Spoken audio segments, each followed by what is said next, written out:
नमस्कार, मैं पूजा शर्मा और आप देख रहे हैं संचार। वाईएमसीए विश्वविद्यालय मीडिया एवं तकनीकी विभाग ने राष्ट्रीय नायकों को नमन श्रृंखला आयोजित की है, जिसके अंतर्गत आज हम आपको एक ऐसी शख्सियत के बारे में जानकारी देंगे जिसके मन में बचपन से ही देशभक्ति की भावना उजागर हुई और ब्रिटिश सरकार के खिलाफ आज़ादी की लड़ाई में कूद पड़े।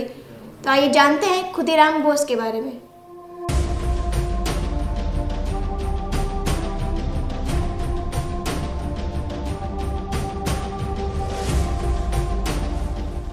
खुदीराम बोस का जन्म पश्चिम बंगाल के मिदनापुर जिले के हबीबपुर गांव में 3 दिसंबर साल 1889 में हुआ था।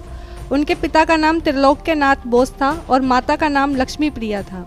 बचपन में ही खुदीराम बोस के सर से माँ बाप का साया उठ गया था, जिसके बाद बड़ी बहन ने उनकी परवरिश की थी। खुदीराम ने अपनी शुरुआती पढ़ाई हैमिल्टन हाई स्कूल से की थी।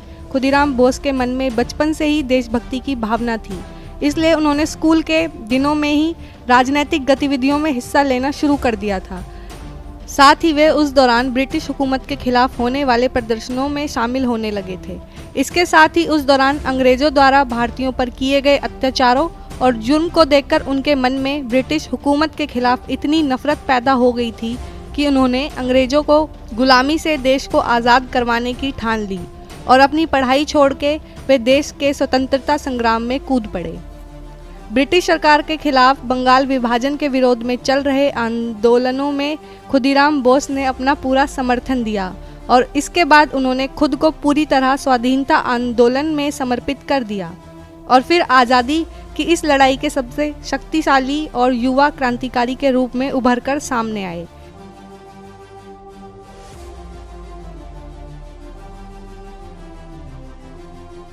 इसके बाद वे पहले रेवोल्यूशनरी पार्टी में शामिल हुए। साल 1906 में जब खुदीराम बोस अंग्रेजों द्वारा बैन मैगजीन सोनार बंगला बांट रहे थे, तब उन्हें ब्रिटिश पुलिस अधिकारियों ने गिरफ्तार कर लिया। हालांकि उस समय खुदीराम अंग्रेज अधिकारी को घायल करके भागने में कामयाब हो गए। इस घटना के बाद साल 1907 में उन्होंने पुलिस स्टेशनों के पास बम ब्लास्ट किए, डाकघरों को लूटा, अंग्रेज अफसरों पर हमला किए और तमाम अन्य क्रांतिकारी गतिविधियों को अंजाम दिया, जिसके बाद उन पर राजद्रोह का केस चल गया, लेकिन नाबालिग होने की वजह से उन्हें बाद में छोड़ दिया गया।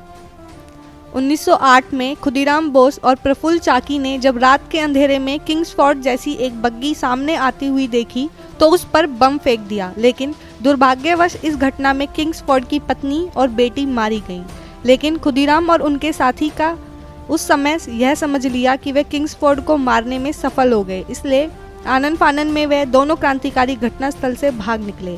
इस घटना के बाद खुदीराम के साथी प्रफुल्ल चाकी ने ब्रिटिश अधिकारियों द्वारा घेर लिए गए, जिसे देख उन्होंने खुद को गोली मारकर अपनी शहादत दे दी। इसके बाद खुदीराम को ब्रिटिश पुलिस अधिकारियों द्वारा गिरफ्तार कर लिया गया और हत्या का केस दर्ज किया गया। गिरफ्तारी के बाद भी खुदीराम बोस अंग्रेज अफसरों से डरे नहीं, बल्कि उन्होंने किंग्सफोर्ड की हत्या का प्रयास करने का अपना अपराध कबूल कर लिया।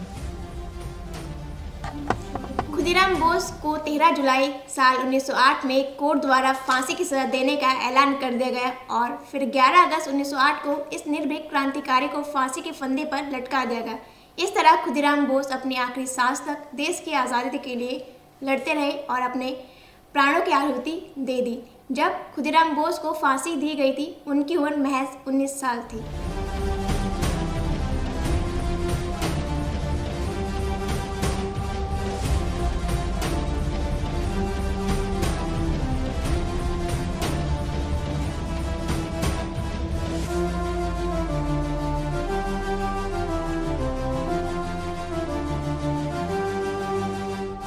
आज़ादी अमृत महोत्सव के तहत राष्ट्रीय नायकों को नमन श्रृंखला में आज बस इतना ही। आगे फिर ऐसे ही राष्ट्रीय नायकों के बारे में जानकारी देने के लिए हम आपके साथ फिर जुड़ेंगे। तब तक के लिए मुझे इजाज़त दीजिए। नमस्कार, जय हिंद।